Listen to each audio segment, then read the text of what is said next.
నేటి దినం అనగా ఆదివార సాయం వేళ కొరకు మనము ఏర్పాటు చేసుకున్న లేఖన భాగము సమూయేలు 2వ గ్రంథము 9వ అధ్యాయము 1 నుండి 10 వచనాలు. ఈ వాక్య భాగాన్ని మనము చదువుగా విన్నాము. దేవుడు మనతో మాట్లాడులాగున మనం తల వంచి ప్రార్థన చేసుకుందాం, ప్రభుని వేడుకుందాం. కృప కలిగిన మా తండ్రి, మాతో ఈ దినం మాట్లాడము నాయన. సాయంవేళ ఆరాధనలో పాల్గొను భాగ్యం మాకు ఇచ్చినందుకు వందనాలు. ఈ ఆరాధనలో మిమ్మల్ని స్తుతించాము పాటలతో. ఇప్పుడు మీ మాటల కొరకు మేము కనిపెట్టుకొని ఉన్నాం. శ్రేష్టమైన మీ తలంపులు మాకు దయచేయము. మీ మాటలు ఆలకించుచుండగా మేము గ్రహించు భాగ్యము దయచేయము. మీ సన్నిధిని మాతో ఉంచి మా తండ్రి, మీ మాటలను శ్రద్ధగా ఆలకించి మా ప్రభువా హృదయంలోనికి తీసుకొని ఆ రీతిగా నడుచుకొనుటకు మీ కృప చూపండి. మీ నామమునకు మహిమ ఘనత ప్రభావములు ఆరోపిస్తూ ఈ విన్నపములను మా ప్రభువును మీ ప్రియకుమారుడునైన యేసుక్రీస్తు వారి శ్రేష్టమైన నామములో వేడుకొంచున్నాము తండ్రి, ఆమేన్. ప్రియమైనటువంటి వారలారా, మంచి వేసవిలో ఉన్నాం. మరి బిడ్డలు సెలవులకు వచ్చేవారు ఉన్నారు. సెలవుల్లో బంధువుల దగ్గరికి వెళ్ళేవాళ్ళు కూడా ఉంటూ ఉన్నారు. కొంచెం ఈ సెలవులు మనము పని ఒత్తిడిలో నుండి కొంత రిఫ్రెష్ అవడానికి ఈ సమయాన్ని తీసుకుంటూ ఉన్నాం. సరే, ఏది ఏమైనా ప్రభు దినం కాబట్టి మనము ప్రభు యొద్ద మనం సమకూడవలసిన బాధ్యత ఉన్నది. ఈ దినం చదువుబడినటువంటి వాక్య భాగము 2వ సమూయేలు గ్రంథం. ఈ గ్రంథంలో నుండి చదువుకున్నాం. ఈ గ్రంథాలు ఇంచుమించు న్యాయాధిపతులు, సమూయేలు గ్రంథాలు, 1వ గ్రంథము 2వ గ్రంథము, రాజుల గ్రంథము 1వ గ్రంథము 2వ గ్రంథము, వీటిని చరిత్ర గ్రంథాలు అని అంటాం. ఈ గ్రంథాలు ఇశ్రాయేలీల చరిత్రను ఇవి తెలియజేస్తూ ఉంటాయి. కాబట్టి ఈ గ్రంథాలు పఠించేటప్పుడు చరిత్ర ఒక దృక్పథం, perspective, to know history of Israel, ఒక నెరేటివ్ స్టైల్లో, వివరణాత్మకముగా, కథారూపంలో ఇశ్రాయేలీల చరిత్ర ఈ గ్రంథాల్లో వ్రాయబడి ఉంటాం. దీని తరువాత క్రానికల్స్, తెలుగులో మంచి తర్జుమా, దిన వృత్తాంతాలు. Same history was told again chronologically అంటే మనం డైరీ రాస్తాం. జనవరి 1వ తేదీ, 2వ తేదీ, 3వ తేదీ, 4వ తేదీ, అట్లా డిసెంబర్ 31 వరకు రాసుకుంటూ పోతూ ఉంటాం. ఇదే చరిత్రను దినసరిగా, అంటే లేక సంవత్సరం వెంబడి సంవత్సరం, లేక కాలం వెంబడి కాలం, కాల అనుగుణంగా క్రానలాజికల్గా దినవృత్తాంతాల గ్రంథంలో వ్రాయబడింది. రిపిటీషన్, మరలా చరిత్రను రాశారు కానీ ఒక సిస్టంలో క్రానలాజికల్గా, టైం బౌండ్గా, ఈ కాలము నెక్స్ట్ ఇంకొక కాలము, నెక్స్ట్ ఇంకొక కాలము, అట్లా. ఈ గ్రంథాలు నేను చెప్పినవి యెహోషువ, జాషువా, మరి సమూయేలు 2 గ్రంథాలు, రాజులు 2 గ్రంథాలు, నరేటివ్ స్టైల్, వివరణాత్మకముగా వివరింపబడినవి. సమ్టైమ్స్ అనాలిటికల్లీ, విశ్లేషణాత్మకంగా కూడా వివరించబడినాయి. ఈ గ్రంథంలో మనకు తెలుసు న్యాయాధిపతులు, జాషువా, జడ్జెస్. జాషువానేమో ఇశ్రాయేలీయుల్ని ఎట్లా సెటిల్ చేశాడో వివరిస్తాడు. మరి జడ్జెస్ యొక్క పరిపాలన ఏ రీతిగా ఉంటుందో కూడా వివరిస్తాడు. అంటే there was no monarch at that time. Monarch లేడు ఇశ్రాయేలీయులకు. కాబట్టి రీజన్ వైజ్ అక్కడక్కడ ఆ ప్రాంతంలో ఒక్కొక్క నాయకుడు పరిపాలన చేశాడు. 2 పనులు చేశారు ఆ నాయకులు. ఏంటంటే, ఒకటి యుద్ధాలు చేశారు, ఎవరైనా ఇంకా శత్రువులు మిగిలింటే యుద్ధాలు చేసి తోలేశారు. 2 న్యాయం తీర్చారు. కాబట్టి వీరి న్యాయాధిపతులు అన్నారు, యుద్ధవీరులు అన్నారు. మరొక మాట సేవియర్స్, రక్షకులు అని అన్నారు. ఈ న్యాయాధిపతుల కాలంలోనే సమూయేలు దగ్గరకు వస్తారు రిప్రజెంటేషన్.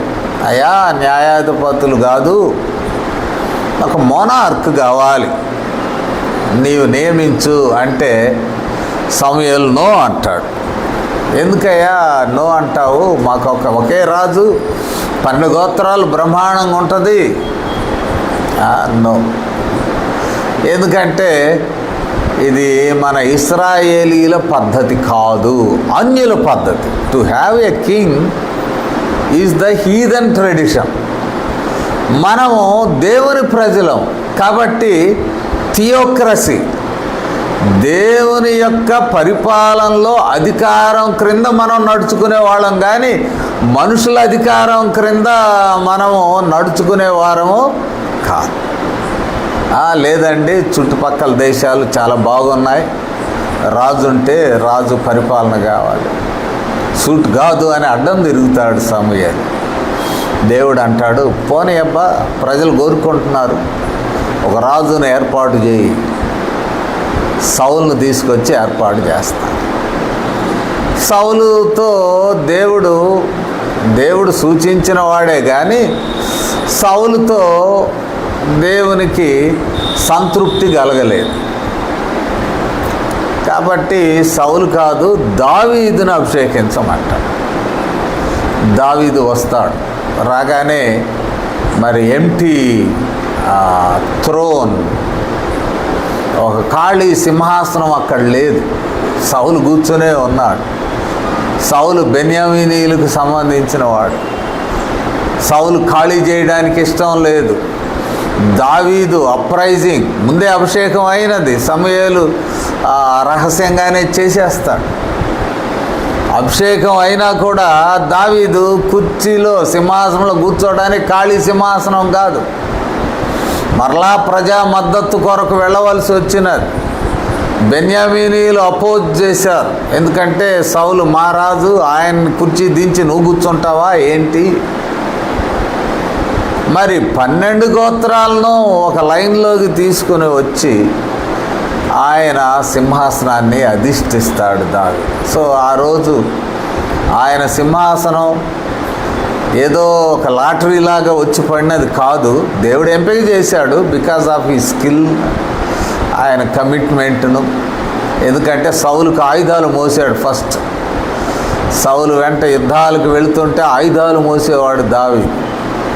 ఇతని యొక్క సమర్పణ జీవితాన్ని గమనించి దేవుడు దావీదును, అభిషేకం అయిపోయింది, బట్ ఇన్ ప్రైవేట్ ఇంటి దగ్గరికి వెళ్ళి అభిషేకం చేసి వస్తాడు. సమూయేలు ఎందుకు వెళ్ళాడా ఇంటికని అందరూ వాకప్ చేశారు, ఏదో తేడా జరిగింది, ప్రవక్త ఎందుకు వచ్చాడు ఈ యెషయి ఇంటికి అని. కానీ to ascertain his power there was long struggle. సౌలే చంపాలనుకున్నాడు, కానీ దానిని తప్పించుకుంటూ ముందుకు వెళుతూ ఉంటే అక్కడ చివరకు దేవుడు 12 గోత్రముల మీద ఏకఛత్రాధిపత్యం ఆయనకి ఇచ్చాడు. కూర్చున్నాడు చివర విత్ స్ట్రగుల్. దేవుడు ఈజీగా తేలిగ్గా వచ్చేటువంటి గౌరవాన్ని ఇవ్వలేదు, బాధ్యతను ఇవ్వలేదు. చాలా స్ట్రగుల్ అయ్యాడు. ఆ బాధ్యతలోనికి వెళ్ళాక మరి ఆయన యొక్క డెసిషన్స్ మనం 9వ అధ్యాయంలో చూస్తాం. ఉపకారము, ఉపకారం తెలుగులో మరి ఉపకారం, వేరే భాషలో అయితే కైండ్నెస్, దయ చూపడం కనపడుతుంది. ఉపకారాన్ని గురించి మనకి తెలుగులో అనేక సామెతలు ఉన్నాయి, పద్యాలు ఉన్నాయి. అపకారికి ఉపకారం నెపమెల్లక చేయువాడు నేర్పరిసొంత అయిపోయినాయి. మాకు చిన్నప్పుడు ఇవన్నీ నేర్పించి కంటత పెట్టించి తెలుగు మాస్టర్ గారు పనిష్ చేసేవాడు చెప్పలేకపోతే క్లాసులో కంటత పెట్టి. కానీ మరి ఆ పద్యాల్లో కూడా ద సేయింగ్స్, వైజ్ సేయింగ్స్, అపకారికి ఉపకారము నెపము పెట్టకుండా, కీడును లెక్క వేసుకోకుండా చేయడం అని, అది నేర్పరితనం అని ఉంటుంది. ఇక్కడ మనము చూసినట్లయితే సౌలు ఎంత అపకారం చేసినా సౌలు కుమారుడు యోనాతాను ఉపకారిగా మిగిలిపోయాడు దావీదుకి. ఎందుకంటే దావీదు దేవుని చేత ఏర్పాటు చేయబడ్డాడని సౌలుకు కూడా తెలుసు. సౌలు కూడా రాజ్యం నీదే నాయన అంటాడు అప్పుడప్పుడు దయగలిగినప్పుడు. మరి ఆ సమయం దాటిపోగానే చంపడానికి ఈటలు ఇసిరేశాడు, పన్నాగం చేశాడు, యుద్ధానికి పోయాడు, గుహలో దాక్కున్న ఆ ప్రాంతంలో ఉన్నాడు అనుకుని వెళ్ళిపోయాడు. ఎన్నో ఉన్నాయి. కానీ దావీదుకు సింహాసనం మీద పట్టు వచ్చాక ఉపకారం చేయాలి. యోనాతాను కుటుంబంలో ఎవరికైనా ఆ యోనాతానును బట్టి, అంటే సౌలు కుటుంబం ఒక విధంగా చెప్పాలంటే, ఎవరికన్నా ఉపమానము చెయ్యాలి అనే అభిప్రాయము అంటాడు 3వ వచనం. రాజు యెహోవా నాకు దయ చూపినట్లుగా నేను ఉపకారము చేయుటకు సౌలు కుటుంబంలో ఎవడైనాను ఒకడు శేషించి ఉన్నాడా? ఒకటి, యెహోవా నాకు ఉపకారం చేశాడు. నేను ఒక గొర్రెల కాపర్ని, ఇంట్లో చిన్నవాడిని, జ్యేష్ఠపుత్రుని కూడా కాదు. నన్ను తీసుకొచ్చి ఈ దినమున ఈ మహా సామ్రాజ్యానికి ఒక ఏకఛత్రాధిపతిగా 12 గోత్రములు, it is federation of 12 tribes. అంటే మనకు 12 రాష్ట్రాలు కలిపితే ఒక దేశం ఎట్లా అవుతుందో 12 గోత్రాలకు ఒక ఫెడరేటెడ్ స్టేట్. 12 గోత్రాలు స్వాధీనం చేసుకున్నారు. ఇది దేవుని యొక్క కృప. దేవుడు నాకు దయ చూపాడు. I'm not worthy to have this position because of kindness shown by God అని అనుకొని నేను కూడా దయ చూపాలి కదా. I need to reciprocate the same kindness. ఎవరికి రెసిప్రొకేట్ చేయాలి? సౌలు కుటుంబానికే చేస్తాను. కాబట్టి సౌలు కుటుంబంలో ఎవరైనా శేషించి ఉన్నారా? శేషించి అనేది ఒక ప్రత్యేకమైన పదం. ఎందుకంటే శత్రుశేషము ఉండకూడదు, రాజనీతి. ఒక వ్యక్తి వెన్ దేర్ ఈజ్ యాన్ ఎంథ్రోన్మెంట్, సింహాసనం మీద కూర్చున్నాడంటే ప్రీవియస్ కింగ్, ప్రీవియస్ కింగ్డము, ఆ ప్రీవియస్ కింగ్డంలో ఉన్నటువంటి అధికారులు లేక రాచ కుటుంబము మొత్తాన్ని తుడిచిపెట్టాలి. అది రాజ్య పరంపరలో జరిగేటువంటి. They will wipe away. ఈ రోజుల్లో అనుకుంటా అందరిని అరెస్ట్ చేస్తున్నారు అని. ఇది సహజమే. ఎందుకంటే ఒకప్పుడు కీడు చేశారు వీళ్ళంతా, వీళ్ళని తీసేద్దాం అని ఉంటుంది. నాటి దినముల్లో రాజ్యాధికారంలోకి వచ్చిన వారు కూడా ముందటి రాజు యొక్క ఆ శేషం కనపడకూడదు, కుటుంబాన్ని శుభ్రంగా తుడిచిపెడతారు. అందుకని సౌలు కుటుంబంలో ఎవడన్నా మిగిలాడా అంటే తుడిచిపెట్టంగా మిగిలాడా. ఎవడు తుడిచిపెడతాడు?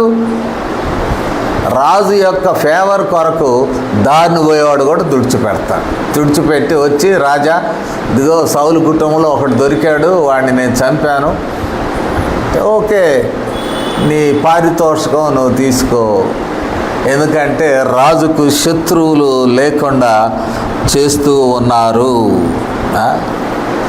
ఇక్కడ ఒకరిని చూపిస్తారు. సౌలు కుటుంబంలో మెఫీబోషెత్ అనేటువంటి వ్యక్తిని చూపిస్తారు. ఈయనున్నాడు మెఫీబోషెత్. ఒకసారి 2వ సమూయేలు గ్రంథంలోనే 4వ అధ్యాయము 4వ వచనాన్ని చూద్దాం. 2వ సమూయేలు గ్రంథంలోనే సౌలు కుమారుడగు 4వ అధ్యాయం 4వ వచనం. సౌలు కుమారుడగు యోనాతానునకు కుంటివాడగు కుమారుడు ఒకడు ఉండారు. కుంటివాడు ఎందుకు కుంటివాడయ్యాడు? ఏమిటి? యెజ్రెయేలు నుండి సౌలు గురించి యోనాతాను గురించి వర్తమానం వచ్చినప్పుడు వాడు 5 ఏండ్ల వాడు.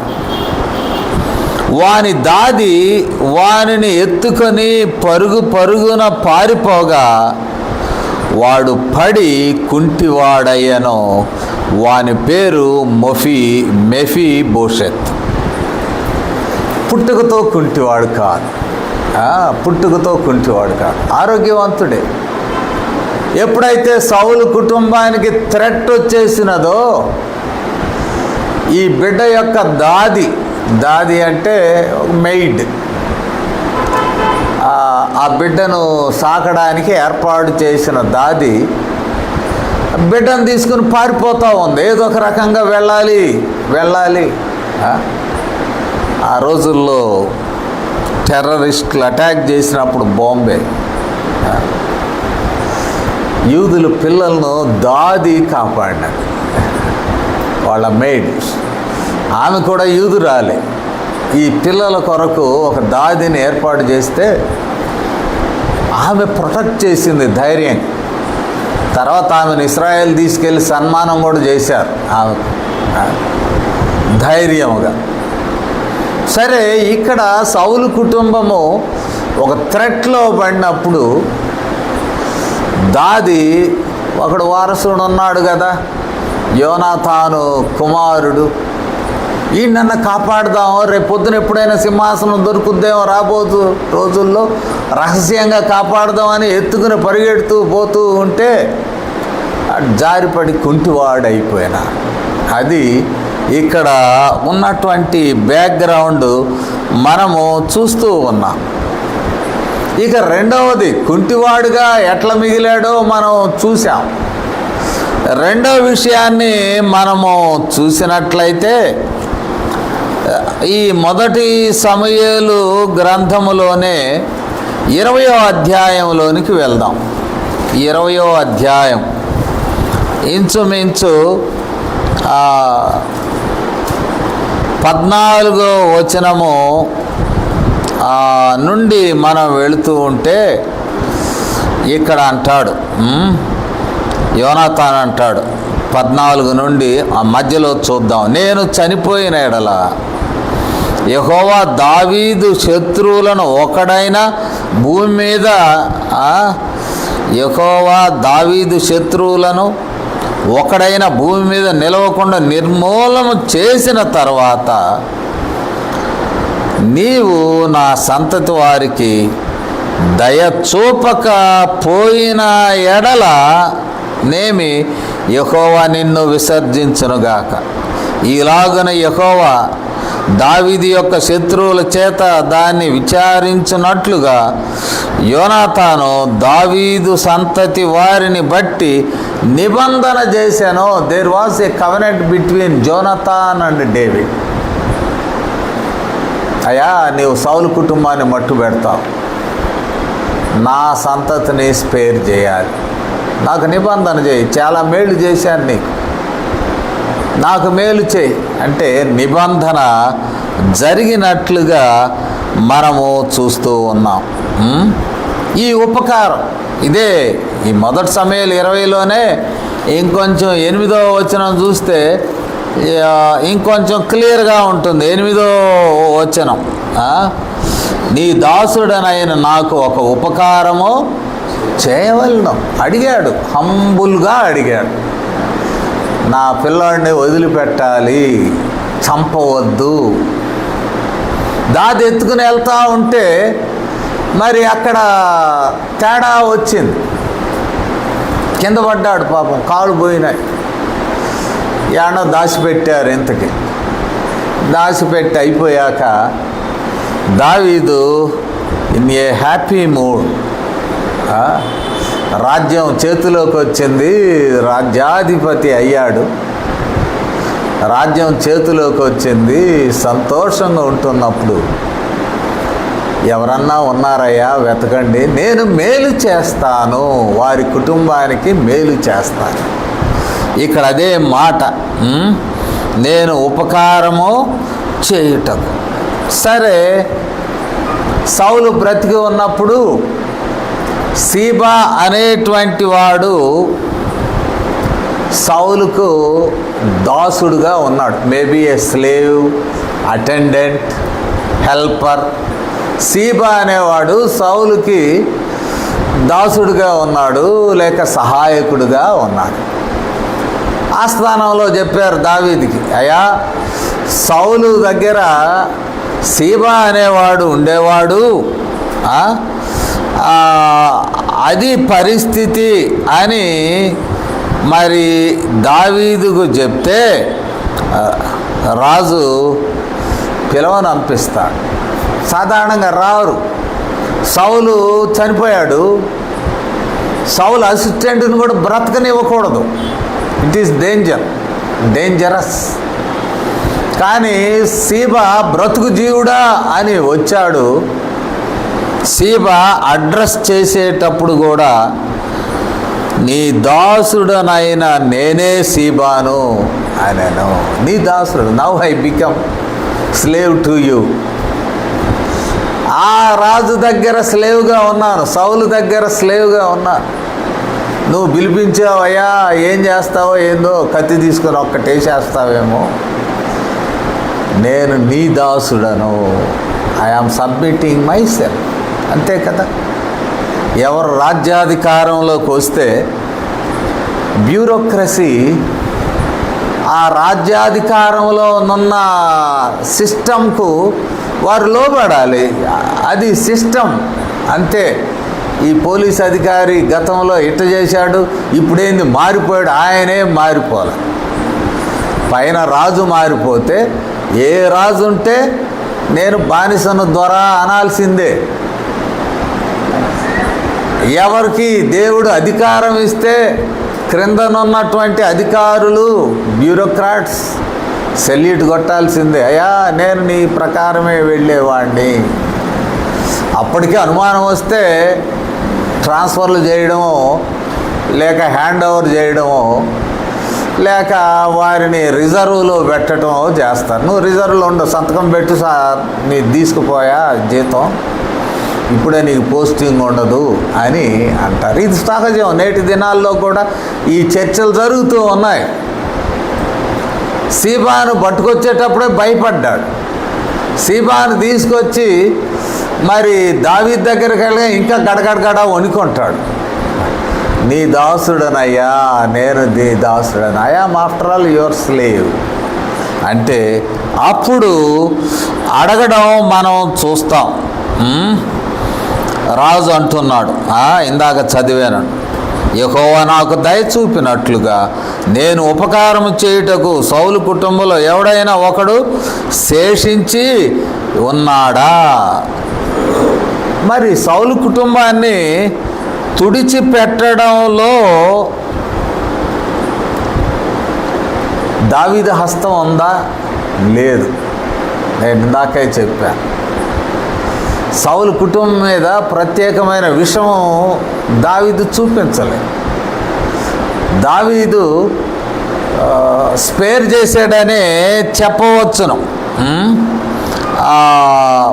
స్పేర్ చేయడానికే ఈ వ్యవహారం నడిచిందని మనము చూడవచ్చు. ఈ సీబా అనేటువంటి వాడు దావీదు దగ్గరకు వచ్చి, నేను నీ దాసుడను, నేనేమి చేయాలయ్యా అంటే, ఎవరైనా బ్రతికి ఉంటే నాకు చూపించు. 4వ వచనంలో చూసినట్లయితే రాజు అడుగగా సీబా అంటాడు. అక్కడే 3వ వచనంలోనే అంటాడు, సీబా యోనాతానుకు కుంటి కాళ్ళు గల కుమారుడు ఒకడు ఉన్నాడని రాజుతో మనవి చేశాను. కుంటి కాళ్ళు అంటే అవి పుట్టుకతో కుంటివి కాదు. రాజ్యం మారినప్పుడు తప్పిద్దాం ఈ పిల్లోడిని దాది తీసుకొని పరిగెడుతూ ఉంటే కింద పడి కాళ్ళు పోయినవాడు. Very pathetic. అదొక ఇట్ వాజ్ అన్ యాక్సిడెంట్ అనవచ్చు. జారిపడి కాళ్ళు పోయినాయి. అయినా కూడా బిక్కులాడుతూ ఉన్నాడు. వాడు కుంటివాడయ్యా. మరి ఎవరి దగ్గర ఉన్నాడు? ఫాలోయింగ్ క్వశ్చన్, 4వ వచనం. అతడు ఎక్కడ ఉన్నాడు? అతడు ఎక్కడ ఉన్నాడు అని రాజు అడుగగా చిత్తగించుము. అతడు లొదెబారులో అమ్మీయేలు కుమారుడగు మాకీరు ఇంట ఉన్నాడని రాజుతో చెప్పాను. లొదెబార్ అది యోర్దానుకు తూర్పు వైపు ఉంటుంది. యోర్దానుకి తూర్పు వైపు, ఆవల వైపు ఉంటుంది లొదెబార్. అంటే సేఫ్టీ కొరకు పెట్టాడు. అక్కడ ఎవరున్నారు? మాకీరు ఉన్నాడు. మాకీరు కూడా తెలుసుకుందాం. ఇవన్నీ వింటూ ఉంటే చరిత్రలో పేర్లు వస్తుంటాయి, కాలాలు వస్తుంటాయి. మరి అర్థమై సావు. ఈ ప్రసంగాలు చెప్పాలంటే 4 పిట్టకథలు అయితే వినగలం, కానీ ఈ బాధ ఏంది నాయన? సీబా ఎవడు, మాకీరు ఎవడు? ఇక్కడ మనం చెప్పుకుంటున్నటువంటి మెఫీబోషెత్ ఎవరు? ఏంటి ఈ పేర్లు అనుకోవచ్చు, కానీ తెలుసుకోవాలి జీవితంలో ఒకసారి. ఇక్కడ మాకీరును గురించి మనం ఒక మాట తెలుసుకోవాలి. ఎవరి మాకీరు? యెహోషువ గ్రంథం 17వ అధ్యాయానికి వెళ్దాం. మాకీరు అసలు ఎవరు? Who is that? యెహోషువ గ్రంథము 17వ అధ్యాయానికి మనం వెళ్దాం. 17వ అధ్యాయానికి వెళితే ఇక్కడ మనష్షే యోసేపు పెద్ద కుమారుడు. అంటే యోసేపు కుమారుడు, పెద్ద కుమారుడు మనష్షే అయితే అతని గోత్రమును కనగా మనష్షే పెద్ద కుమారుడును గిలాదు దేశాధిపతియునైన మాకీరు. యెహోషువ స్థలాలు ఇచ్చాడు, మీరిటు. యోసేపు మనవడు మాకీరు. ఆయనకి ఏమి ఇచ్చాడు? గిలాదుని ఇచ్చాడు. ఆయనకి ఆ చీటీ పడడం వలన కొంత ఆస్తి దొరికినది. ఆ మాకీరుకు కొంత ఆస్తి దొరికినట్లు మనము చూస్తాం. ఈ మాకీరు అనేటువంటి వాడు ఆస్తిమంతుడు. యోర్దాన్ అవతల ఉన్నాడు, లొదెబార్లో ఉన్నాడు. ఈ దాది ఎట్లా చేర్చిందో మాకీరు దగ్గరికి చేర్చింది. అయ్యా పిల్లోడిని కాపాడు. దావీదు కొత్త రాజు వచ్చాడు, వేసేస్తాడు, పిల్లోడు వారసుడు మిగిలాడు కదా, కాబట్టి ఈ పిల్లవాడిని కాపాడు అని చెప్పడం మనం చూస్తాం. పిల్లవాడిని కాపాడని మాకీరుకి అప్పచెప్తే మాకీరు దగ్గర ఉన్నాడని సీబాకు తెలుసు. సీబా కూడా అండర్ గ్రౌండ్లో ఉన్నవాడే. సీబాకు తెలుసు, ఓహో యోనాతాను కుమారుడు ఒక ధనికుడైనటువంటి మాకీరు ఎంట ఆ యోర్దాను ఆవల మరి షెల్టర్ ఇచ్చారు ఎవరో. షెల్టర్ ఇచ్చినాడిది కూడా గొప్పతనం కదా, చాలా గొప్పతనం. షెల్టర్ ఇచ్చేవాడు గొప్పతనం, ధైర్యం కూడా. సౌలు దేవుడు ఎంపిక చేసిన రాజు, ఆయన కొడుకు కష్టాన పాడయ్యాడు. నా ఇంట్లో పెట్టుకుందాం, పోయిందేముంది, నాకు ధనం ఇచ్చాడు దేవుడు అనేటువంటి దయతో పెట్టుకున్నట్లు మనం చూస్తాం. దయ చూపినాడు, దయ కలిగినటువంటి వాడు. దయ చూపడం మనం గమనిస్తాం. మనం ఇక 6వ వచనము దగ్గర నుండి మనం చూస్తే పిలిపిస్తాడు. రప్పించెను, 5వ వచనం, మాకీరు ఇంట నుండి అతని రప్పించెను. పోయారు, దావీదు మనుషులు వెళ్ళారు, రానంటే ఇంక అయిపోయాడే. కాబట్టి రాజభటులు వెళ్ళినప్పుడు దేవుడు అంట రావాలి, మాకీరు ఇంటిలో నుండి ఈ మనిషి బయలుదేరి రావాలి, మెఫీబోషెత్తు రావాలి. దావీదు దగ్గరకు రాగానే మెఫీబోషెత్ ఏం చేశాడంటే సాగిలపడి నమస్కారము చేయగా. సాగిలపడి నమస్కారం అంటే, ఈయన కూడా నేను నీ బానిసనే, మా తాత మోనార్కు, నీకు ముందు రాజు, మా నాన్న నీకు స్నేహితుడు, అప్పుడు కలిసి వచ్చింది, నీకు ఫేవర్ చేశాడు. అసలు సౌలుకి వారసుడు యోనాతాను కుమారుడు, రాజకుమారుడు, ప్రిన్స్. కానీ యోనాతాను తప్పించి దావీదును దేవుడు చేశాడు. ప్రిన్స్ యోనాతానుకు అవకాశం లేకపోయిందనేటువంటి అసూయ ద్వేషాలు లేవు. నెక్స్ట్ కింగ్ దావీదని దావీదును ప్రేమించాడు, దావీదును హక్కువ చేర్చుకున్నాడు. పరిస్థితులు మారిపోయినాయి. ఈ మెఫీబోషెత్ అనేటువంటి వాడు దావీదుకు సాష్టాంగ నమస్కారము చేశాడు. అది కూడా ఒక విధంగా దయనీయమైన పరిస్థితి. రాజకుటుంబంలో నుండి వచ్చిన మెఫీబోషెత్తు ఆయన్ను కాపాడాలని దాది మోసగెళ్తుంటే కింద పడి కాళ్ళు పోయి, కుటుంబ సభ్యులు ఎవరు కూడా ఆయనకు అందుబాటులో లేకపోతే, ఒక పరాయివాడైనటువంటి యోసేపు మనవడైన మాకీరు అనే ధనవంతుడుంటే, ఆ ధనవంతుడి ఇంటిలో వారు దయ చూపిస్తే అక్కడ షెల్టర్ ఉంటూ ఉన్నప్పుడు దావీదు దగ్గరికి వస్తే సాగిలపడి మరి నమస్కారము చేసినట్లు మనం చూస్తూ ఉన్నాం. సాగిలపడినాడు, నమస్కారము చేశాడు. ఈ స్థలంలో మనము గమనించినప్పుడు దీనిని మరి సెల్ఫ్ అబేస్మెంట్ అంటాం. తగ్గించుకోవాల్సి వచ్చినప్పుడు తగ్గించుకోవడమే. దావీదు కూడా తగ్గించుకున్నాడు సౌలు దగ్గర. అసలు వాస్తవంగా సౌలు వెంటబడినప్పుడు మనము గమనించినట్లయితే 1 సమూయేలు 24:14 మనం చూసినట్లయితే 24:14 వచనంలోకి మనం వెళితే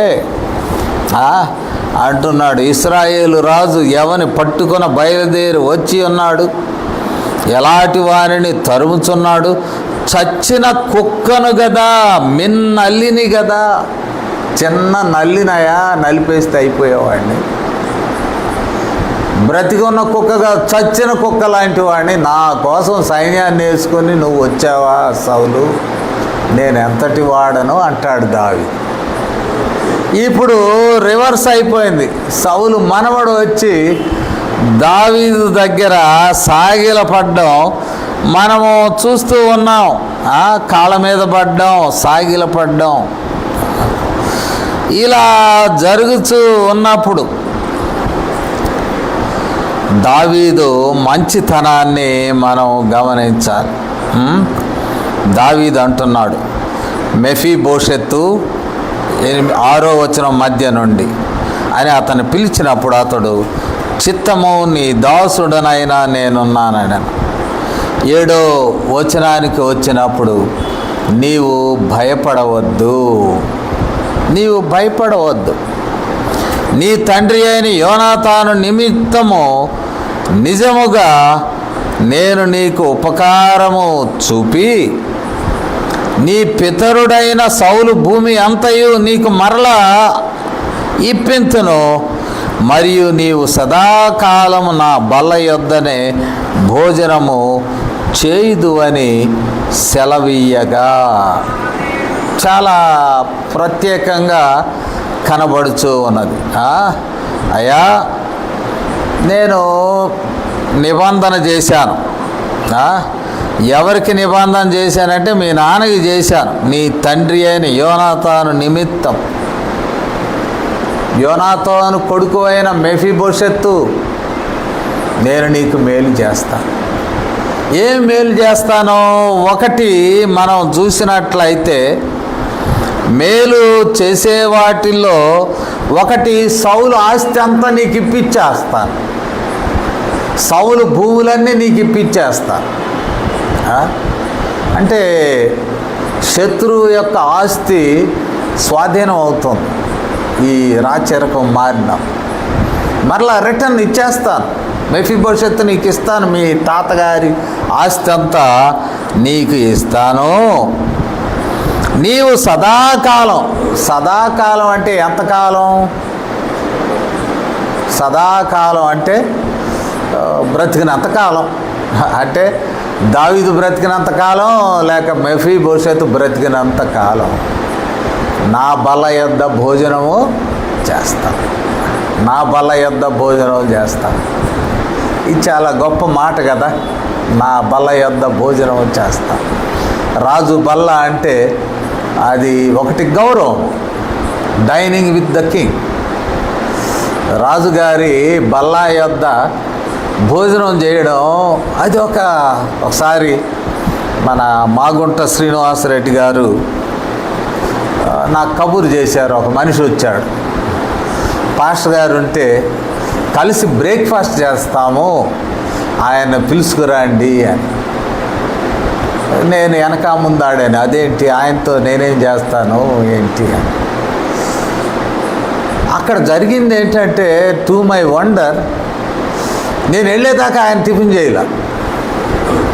పాస్టర్ గారు వచ్చారా, రండి అని తీసుకుపోయి టేబుల్ మీద కూర్చోబెట్టి చేశాను. చేస్తే నేనంత ఆశ్చర్యపడ్డాను, చాలా ఐ వండర్డ్. ఈ మధ్య కాలంలో కొత్త పార్టీ వచ్చినప్పుడు మా గ్రామం నుండి మరి వారి పార్టీకి చెందినటువంటి కొంతమంది యవనస్తులు పోయారు. సార్ ఎంపీ గారు, ఆయన అవతల పార్టీ ఎమ్మెల్యే కూడా ప్రార్థన చేశాడండి, ఫోటోలు ఉన్నాయి అని తీసుకెళ్ళి చూపించారు. చూపిస్తే ఆయన నాకు ప్రార్థన చేస్తాడు, నేను ఏ పార్టీలో ఉన్నా సరే. ఇంకొక నాయకుడు అడిగితే ఆయనకి ప్రార్థన చేస్తాడు. ఆయన గురించి నాకేం చెప్పబాకండి, మీరు వచ్చిన పని ఏదో చూసుకుని మీ దారిన మీకు ఏ పని కావాలో అడగండి, ఆఫీసులో చేసి పెడతారు, లెటర్స్ ఇస్తారు, వెళ్ళండి. అంతేగాని ఆ పాస్ గారి గురించి నెపాల్ నాకు చెప్పవద్దు అన్నాడు. So the honour what he had I appreciate. ఆయన హృదయంలో ఉన్నటువంటి, ఎప్పుడు వెళ్ళినా టీ తాగారా, భోంచేశారా, ఇవన్నీ అడుగుతూనే ఉంటాడు పాపం, ఇక వేరే ఏం అడగడు. ఒకసారి ఒక రూమ్లోకి పట్టుకెళ్ళిపోయి, ఎందుకు వచ్చారు పాస్టర్ గారు, ఏమన్నా అవసరం ఉందా అన్నాడు. ఏం లేదండి, పలకరించి వెళ్ళడానికి వచ్చాను. అట్లాగా రాజు యొక్క దయ అది ప్రత్యేకం. వి ఫీల్ రాజు దయ అది టాప్ మోస్ట్, హైయెస్ట్. నా బల్ల దగ్గరే నువ్వు తినాలి అంటే ఇట్ ఈజ్ ఆనర్. అంటే ఇక్కడ బాగా మాంసం చిక్కుతురా, చికెను మటను బ్రహ్మాండంగా జీవితకాలం తినొచ్చు అని అనుకోవడం కాదు. More than that, it is honour. మరి మన ఆనర్ ఏంటి? ఎప్పుడైతే రక్షణ పొందుతామో జీవితకాలము ప్రభు బల దగ్గర భోంచేసే భాగ్యం మనకు వచ్చేది. జీవితకాలము అందువల్లనే ప్రభు బల్ల అంటాం మనం. ఆ రోజు దావీదు భోజనం బల్ల దగ్గర ఈ సౌలు మనవడికి అవకాశం ఇచ్చాడు. కానీ ఈ రోజున యేసు ప్రభు వారు ఆయన భోజన బల్ల దగ్గర మనం, దాని పేరే ప్రభువు భోజనం, ఆ పేరే ప్రభువు బల్ల. At Lord's table God is allowing us to partake at Lord's table.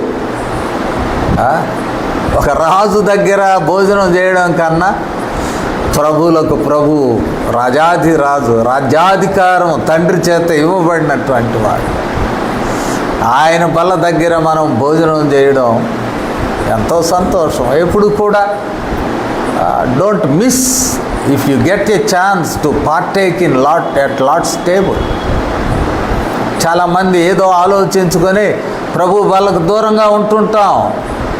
It's a privilege and honour. ప్రభు బల దగ్గర మనం చేయవేసి ఆ భోజనంలో మనం పాలువారం అగుటకు it is an honour. Of course the symbolism also gives a deeper meaning. ఆయన మరణ పునరుద్ధానములు మీరు ప్రచురిస్తారంటాడు పౌలు కొరింథీ పత్రిక. కానీ ఎంతకాలం? ప్రభు వచ్చు పర్యంతం. ఇక్కడేమో సదాకాలం అంటాడు పౌలు. 1 కొరింథీ 11 తర్వాత ఎప్పుడైనా చూడండి. ఎంతవరకు అంటే ప్రభు వచ్చు పర్యంతము, టిల్ హీ కమ్స్ బ్యాక్. సంఘం ఈ ప్రివిలేజ్ను కలిగి ఉండాలి. సరే, మనలాటోడు అడుగుతాడు ఏమని? అన్నం పెడుతున్నాడు కదా, ఆస్తి ఎందుకండి ఈయనకు? అదొక రీజనబుల్ క్వశ్చన్. అన్నం పెడుతున్నాడు కదా, రాజుగారి బల్ల దగ్గర పోయి నేరుగా తినడమే ఇట్ ఈజ్ ఆనర్. వడ్డించడానికి రెడీగా ఉంటారు, అసలు చక్కగా వడ్డిస్తారు. ఆ గౌరవం, ఆ వ్యవహారం వేరుగా ఉంటాం. మరి ఆస్తి ఎందుకు? సౌలు ఆస్తి ఎందుకు? ఇక్కడ ఆస్తిని ప్రకటిస్తాడు. మరి చాలా చక్కగా ప్రకటిస్తాడు.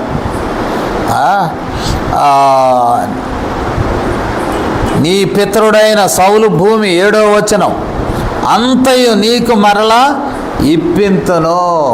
ఇప్పించడమే కాదు, నువ్వు నా ఇంట్లో భోజనం చేస్తూ ఉంటావు కాబట్టి. మరి ఇక్కడ సీబాను పిలుస్తాడు. సీబాని పిలిచి పిలువను అంపించి సౌలునకును అతని కుటుంబమునకును కలిగిన సొత్తంతటిని 9వ వచనంలో చదువుతాను. నీ యజమానుని కుమారునికి నేను ఇప్పించి ఉన్నాను కాబట్టి నీవును నీ కుమారులను నీ దాసులను అతని కొరకు ఆ భూమిని సాగు చేయము. The slave to Saul's family or Jonathan's family became a farmer. దావీదు దగ్గరకు వచ్చి నీ దాసుడు అంటాడు. ఇక నువ్వు దాసుడు కాదు, వ్యవసాయదారుడివి, సాగు చేయము అంటే దావీదు యొక్క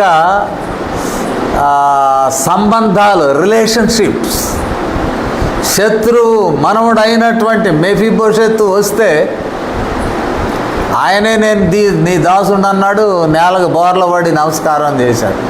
నో నో నో నో నా రాజ్యంలో నా బల్ల దగ్గర నాకు సమానంగా నా సహవాసంలో నువ్వు సదాకాలం భోంచే. I give you royal treatment. దాక్కోవద్దు, ఎక్కడో మాకీరి ఇంట్లో దాచిపెట్టినారు, నువ్వు దాక్కోవద్దు. I give you royal treatment. ముందుగా సీబాని పిలిపించాడు. అసలేంటి వీళ్ళ అడ్రస్సులు చెప్పవయ్యా అని సీబాకి చెప్తున్నాడు. సీబా రాగానయ్యా నీ దాసుడిని చంపుతావేం లేనిపోంది. లేదు సీబా, నువ్వు ఆ ఎస్టేట్ మేనేజర్. ఒక విధంగా సౌలు ఆస్తులు ఏమన్నాయో వాపసు ఇస్తున్నాను, ఆ వాపసు ఇచ్చినటువంటి ఆస్తులు నీకు కలిగిన వారంతా కలిసి సాగు చేయండి. నీ యజమానుని కుమారుడు ఉన్నాడు, వాళ్ళ ఫ్యామిలీ ఉంటుంది కదా, మెఫీబోషెత్తుకే భోజనం, కానీ వాళ్ళ ఫ్యామిలీ మెంబర్స్ అందరికీ ఈ ఆస్తి సహాయంగా ఉంటుంది అని చెప్పడం మనము చూస్తూ ఉన్నాం. ఇక్కడ మనం గమనించినప్పుడు ఎంత చక్కటి మంచితనము, ఉపకారము, దైవ సంబంధమైనటువంటి హృదయంతో చేశాడో మనము చూస్తూ ఉన్నాం. దావీదు విషయాల్లో మనం గమనించినప్పుడు ఒకటి లాయల్టీ, ఇచ్చిన మాటకు, యోనాతానుకి ఇచ్చిన మాట, యోనాతాను నిమిత్తం మాట. ఈరోజు డాక్యుమెంటే ట్యాంపర్ చేస్తున్నారు. నోటి మాట నేను అనలేదండి అంటాడు. అరే నిన్న నువ్వు ఈ మాట నేను ఎప్పుడు అన్నాను సార్? మాట మారుస్తాడు. వాడికి సారాయి తాగితే 100 సార్లు మారుస్తాడు. లంచం ఇస్తే ఇంకా బ్రహ్మాండంగా మారుస్తాడు, బల్లగుద్ది చెప్తాడు. దావీదు దైవ సంబంధమైన మనిషి అంటే he was loyal to Jonathan. ఏ నిబంధన చేశాడో, ఒప్పందం చేశాడో అక్షరాల పాటించటము మనము చూస్తూ ఉన్నాం. అంతేకాదు, మాకొక అయ్యగారు ఉండేవాడు, ప్రభు దగ్గరికి వెళ్ళాడు. నాతో అనేవాడు, ప్రభా ఫలానా వాడిని చేరదీయబాకయ్యా. ఏందయ్యగారు అంటే, వాడు నీవు సహాయ హస్తం చేయిస్తే ఆ హస్తాన్నే కాటు వేస్తాడయ్యా వాడు. ఆయన చెప్పిన మాట, నీవు సహాయ హస్తం అందిస్తే ఆ హస్తాన్ని వాడు కాటేస్తాడు, తాసుబాములాగా కాటేస్తాడు. వాడిని నమ్మబాక, సహాయం చేయబాక, దగ్గరికి రానియబాక. మరి మెఫీబోషెత్తును ఇంట్లో పెట్టుకుంటే డేంజర్ ఉన్నది కదా. రాజకుమారుడు ఉన్నాడు కదా, రాజుకు వారసుడు ఉన్నాడు కదా, ఏ రోజైనా లోపల నుండి కుట్రను ప్రారంభం చేయొచ్చు కదా. దావీదు అధికారానికే కుట్ర చేయొచ్చు కదా, 10 మందిని కూడగట్టుకోవచ్చు కదా. కానీ చెప్పినటువంటి ఈ వృత్తాంతంలో దావీదు వీడెప్పటికైనా నాకు పక్కలో బలం అవుతాడు అని అనుకోలేదు. మన వాడే భాషలు ఏంటి, పాలు పోసి పెంచుతారండి అంట. పామును పాలు పోసి పెంచితే వాడు మనల్ని కాటేస్తాడండి, అయినా పర్వాలేదు. సో ముందు కాలంలో ఉన్న ప్రమాదమును కూడా దావీదు లెక్క చేయలేదు. అది మనం ఇక్కడ ఉన్నటువంటి ప్రత్యేకతలను మనము చూస్తూ ఉన్నాం. అంతేకాదు, మూడవది అవిటివాడు, కాలు ఇరిగిపోయినవాడు, రాజదర్బారులో రాజుగారి యొక్క బల్ల యొద్ద కూర్చుంటే డిజానర్, అగౌరవం కదా. గౌరవప్రదమైన ప్రజలు వచ్చి విఐపీలు లేక వివిఐపీలు,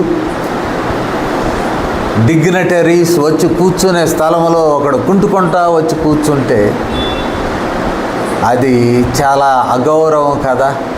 కానీ దావీదు లెక్క చేయలేదు. దావీదు ఉపకారంలో ఉన్న